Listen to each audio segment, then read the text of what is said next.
श्रावस्ती पहुंचने के बाद सुमित देखता है कि भगवान बुद्ध उपदेश दे रहे हैं। तभी सुमित भगवान बुद्ध के पास जाता है और उनके चरणों पर गिर पड़ता है।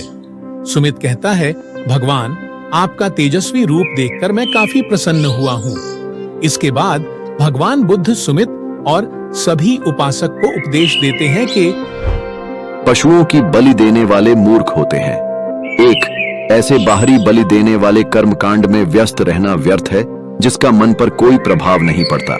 जैसे कि मन का न बदलना, पाप से मुक्त होने का एक अच्छा उपाय बलि देना है।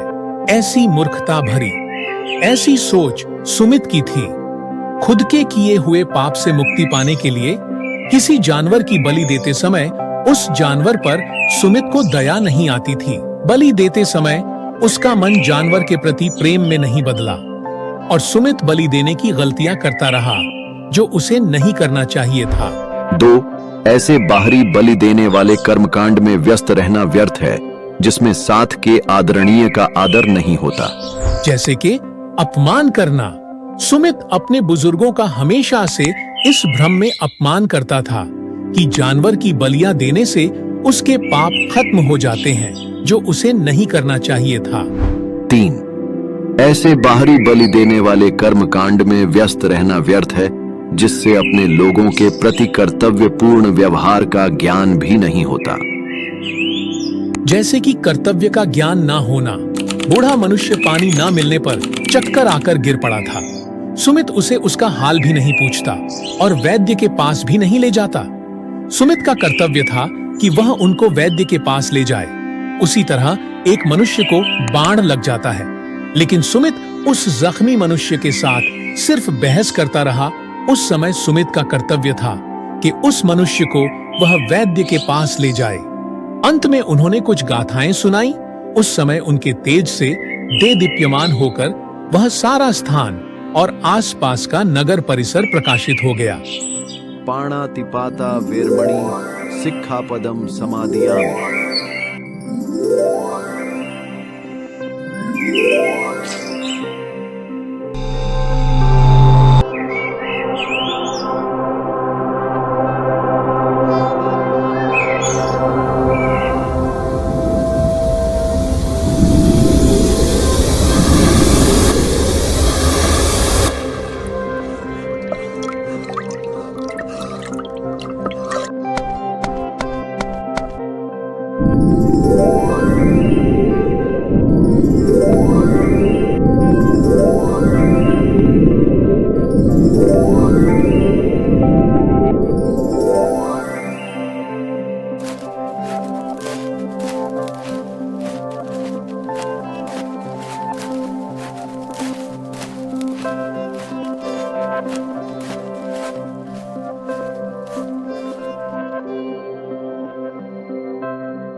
तब उसे गांव के रहने वाले ग्रामीण, विशेष रूप से बच्चों के माता-पिता तथागत की पूजा करने के लिए उनके पास आ गए।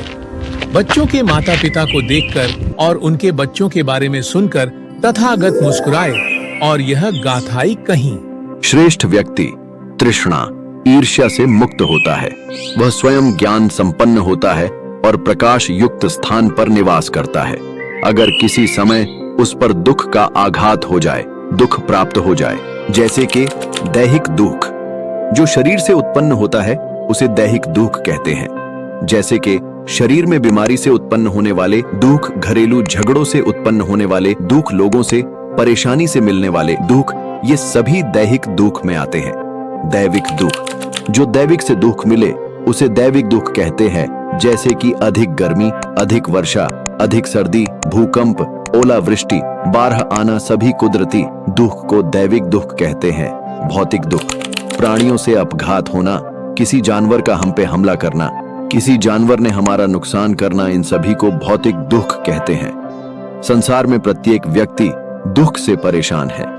प्रत्येक व्यक्ति संसार में दुखी है। इस तरह का दुख से भरा व्यक्ति विपदा में पड़ जाए तो वह कभी घबराता नहीं है, वह विचलित नहीं होता।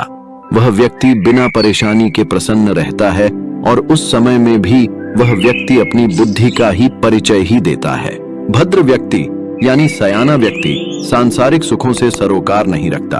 वह व्यक्ति न धन संपत्ति, न संतान की और न जमीन जायदाद की इच्छा करता है। वह हमेशा सावधान रहकर शीलों का पालन करता है। वह सर्वोच्च प्रज्ञा के मार्ग पर चलता है। वह व्यक्ति विचित्र सिद्धांतों जैसे कि धन अथवा सम्मान का अनुसरण नहीं करता। श्रेष्ठ व्यक्ति अनित्यता के रूप को भली प्रकार समझकर और यह जानकर कि अस्थिर जीवन एक प्रकार से बालू में लगे हुए वृक्ष के समान है, यह जानकर प्रज्ञावान व्यक्ति अपने असंतुलित व अस्थिर चित्त वाले मित्र में परिवर्तन लाकर उसे अपवित्र आचरण से वापस लाकर पवित्र आचरण में स्थापित करने का पूरा प्रयास करता है। जैसे कि बालू में लगे हुए वृक्ष को किसी भी प्रकार का लाभ यहाँ पर होने वाला नहीं है, ना तो पानी का लाभ और ना तो किसी और चीज का लाभ। यह वृक्ष ज्यादा दिन यहाँ नहीं जी पाएगा।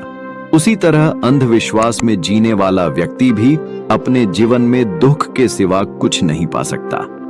इस तरह के व्यक्ति को अंधविश्वास में से बाहर निकालना बहुत जरूरी होता है।